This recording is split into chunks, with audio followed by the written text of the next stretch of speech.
Alright, so this deck right here revolves around Future Visions and using it to banish high attack monsters who can bring themselves out only with a negative effect. That way, if I bring out Night Express Knight and his attack comes down to 0, he'll instead be banished due to Future Visions, and when he comes back during my next turn, he'll have 3000 attack. And the entire deck just kind of revolves around that strategy.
Alright, so end of video thoughts. For this deck, the Wind Witches seem to carry it pretty hardcore, I think. I don't know, it worked out surprisingly well, and I can't really figure out why. Because this was, I think, like the second version of the deck, but the first version I made was just one I tried out once, and I was going to go back and try it again later. So I threw in Wind Witches because this deck revolves around the normal summon very heavily and doesn't go into extra deck monsters like at all. So I thought, hey, I can just throw in the Wind Witches because they don't use up the normal summon and they do clog your extra deck zone because they can only bring out Crystal, Wing Synchron Dragon if you don't have any other monsters on the field, essentially. So he takes up your extra deck zone if you bring him out through the Wind Witch engine, which isn't good in all decks. That's why you don't really see the Wind Witch engine too much anymore. But it's still a really good engine in a deck that doesn't really rely on extra deck summoning, like this deck. This deck is all about the boss monsters it brings out by itself. Just having really high attack monsters and then negating effects. Because all of the cards I have, which, well, basically just Forbidden Chalice and Skill Drain, I can use them on the monsters to gain an effect, and I can use them on my opponent's monsters to stop their effects. So, win-win, double-edged sword. Also, I really love World Legacy Clash. It's basically like a transmigration... No. Different dimension... I'm blanking on the name. There's this one trap card where its only effect is that you can banish a monster you control, but then it returns to your field at the end of your turn. And it's actually a decent card for a lot of other monsters who gain effects, if they're removed from the field. Kind of like this deck, it's all about Future Visions. Basically, in a deck where Future Visions is useful, that card is also useful, but it's only for one monster.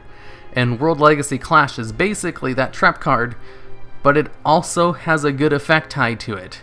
When you banish the monster until the end of your turn, you can also choose a monster on the field, and they lose attack and defense permanently equal to the original attack and defense of the banished monster, which just synergizes so well with this deck, because the deck is all about high attack monsters. So basically you use this on one of your opponent's monsters, and their attack becomes 0. And it's just 0 until they die, which is not the greatest effect in the world, but it's also it's a good extra effect where I'm basically just using this for the banish effect so they can gain their full attack. And thanks to the Wind Witches being so consistent and bringing out such a good boss monster, the deck worked out very well. I just had like the beat sticks to actually beat over everything, and then Crystal Wing Synchro Dragon as like a backup or like a starting play. Wind Witches work so well with this. It's almost like they were made for a Future Vision Beast King Barbaros deck. Also, the reason I'm using just one Quillfort and Knight Express Knight is because I need a machine type monster in the graveyard. For Beast King Barbaros in order to special summon it, you need to banish a machine type and a Beast Warrior type monster from your hand, field, and or graveyard. But he himself is Beast Warrior, and so is Beast King Barbaros, who's probably like one of the best monsters like this, where you can normal summon it with less attack than normal. And he also has an extra effect that you can use if you tribute 3. He's like one of the best, I don't really know what to call it, negative effect high level monsters. And so I was using these two as my Beast Warrior type monsters. And then outside of Knight Express Knight, there aren't any other really good monsters similar to this. I don't really know a good word to describe them. Negative effect high monsters. Easy to bring out high level monsters. Besides all the Quillforts. And I didn't want to run Quillforts because they don't go to the graveyard when they're destroyed. They go to the extra deck. And I can't banish them from the extra deck. So I just ran one of them. And I ran the one that I thought had the best effect. If I did happen to tribute it out, even though it only gains the effect if you tribute a Quill monster for it. Wait, is this the right one? Is this the one that target one card in the field, return to the hand? Yeah, that's the good one. The one where you has like a spell speed 4 return a card effect. And Night Express Knight is just a 3000 beat stick. Yeah, so those were my machine type monsters. I also had a couple of other tech options. I used triple trade-in because they're all, well, they're almost all level 8. If I had trade-in in my hand, I was able to use it. And it's so good. It sets up the graveyard, allows you to cycle through your deck. This deck just wouldn't work as well as it did probably without all the trade-ins I ran. Struggling Battle, or Evenly Matched. It saved me one duel, but for the most part it was kind of dead in hand. But that's kind of the thing with this. I thought with this deck it was either all or nothing. I'd either establish a board that was great, or my opponent would completely destroy it or get rid of Future Visions. Because if Future Visions is destroyed, the monsters don't come back during your next turn. So that's a good way just to get rid of the field spell card and the monster at the same time. So I thought, even though the deck revolves around a field spell card, it's not that reliant on it, so I didn't throw in any Terraforms. And I also thought I could run Evenly Matched as a good way to come back, since this deck I thought would be a lot worse than it ended up being. And yeah, it was fine. Evenly Matched was a really good card. That's why people were running Red Reboot. Other tech options, I think I already talked about World Legacy Clash. Forbidden Chalice is just good in this deck, since it can gain their original attack back, or it can just be used to stop an effect. Both using it on my monsters and my opponent's monsters were both good. And oh, this card right here, I never actually got to use it. It was just a tech option that I wanted to try. During your opponent's battle phase, you can send a spell card from your hand to the graveyard, and it will end the battle phase, and also all monsters on the field have their effects negated until the end of the turn. So I thought, you know, another way for them to gain their original attacks back, because it'll negate their effects. It'll also end the battle phase, but I didn't think it was that great, because it can only be used during your opponent's battle phase. If you could use it during your battle phase, it wouldn't be good either, because it ends the battle phase. I don't know, I just wanted to try it out, and I never actually drew into it. So, yeah. Also, this one right here, Segmental Dragon, but it seemed like it was a really good card for this kind of deck. The only problem is that it's Cybers type, so I didn't think, you know, I assumed I'd be using Beast King, Machine Beast King Barbaros a lot more than I did. I never actually drew into it, I think. Or if I did, I used it for a trade-in, because it's also level 8. But if I were to redo this deck, I'd probably get rid of Beast Machine King, because he's not that good. He has too much setup, and his negative effect needs his effect to be negated for it to go off. And this card seems like it's a lot better for what this deck is trying to do. So, I guess final thoughts. The deck surprisingly worked out well, but I think that was just because I got kind of lucky, and because the Wind Witches carried it so hard.